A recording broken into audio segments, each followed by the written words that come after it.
एक समय में हमारी दुनिया में डायनासोर का राज था। वे वहां रहते थे जहां हम आज रहते हैं। इस धरती पर सांसें ली और इस धरती पर कई लड़ाइयां लड़ी। इन दैत्याकार बड़े विचित्र डायनासोर ने करीब 14 करोड़ साल तक इस धरती पर राज किया। कि हजारों प्रजातियां थी। इनमें से कुछ शाकाहारी थे तो कुछ मांसाहारी। कुछ डायनासोर बहुत ही शांत स्वभाव के थे तो कुछ बहुत ही खतरनाक थे।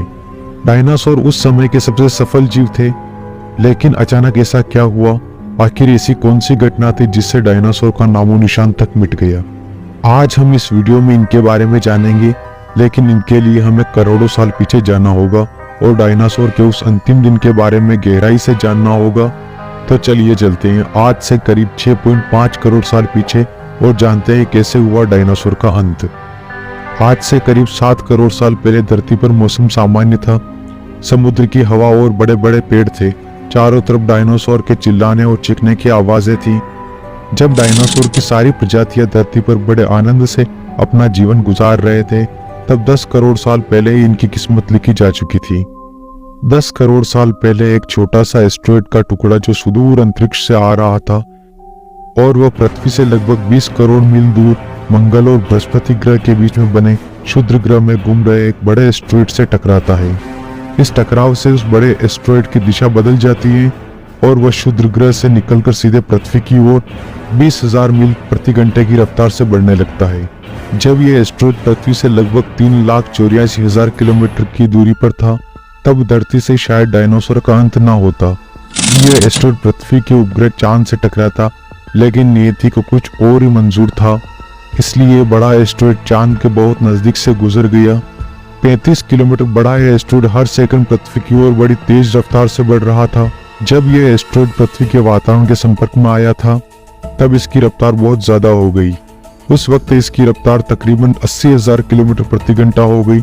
पृथ्वी के वातावरण में घुसते ही घर्षण के कारण इसमें एक भयानक आग लग गई और वह एक आग के गोले में बदल गया। इसकी रफ्तार इतनी ज्यादा थी कि सिर्फ 4 मिनट में अटलांटिक महासागर को पार कर लिया। कुछ ही क्षण में यह एस्टेरॉयड मेक्सिको की खाड़ी के पास जमीन से टकराता है और लगभग 35,000 डिग्री सेल्सियस की ऊर्जा वाला एक भयानक विस्फोट होता है। इस टकराव का विस्फोट लगभग 10 हाइड्रोजन बम के विस्फोट के बराबर था। यह विस्फोट इतना शक्तिशाली था कि इसके टकराते ही धरती की लाखों टन धातु अंतरिक्ष में चली गई। टकराव वाली जगह पर करीब 180 किलोमीटर चौड़ा और 20 किलोमीटर गहरा खड्डा बन गया। 16 मिनट 40 सेकंड बाद इस टकराव की वजह से धरती के अंदर चारों ओर बहुत ही बड़े बड़े भूकंप आने लगे। इस वजह से समुद्र की विशालकाय लहरों का निर्माण हुआ और एक के बाद एक सुनामी की लहरें चारों तरफ बढ़ने लगी।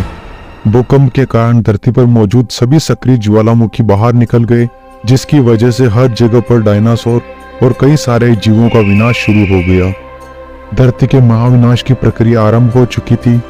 इस भयानक विस्फोट से रेडिएशन की मात्रा इतनी बढ़ गई कि इसके 800 किलोमीटर के दायरे में आने वाले सभी जीव पूरी तरह से जलकर खत्म हो गए थे।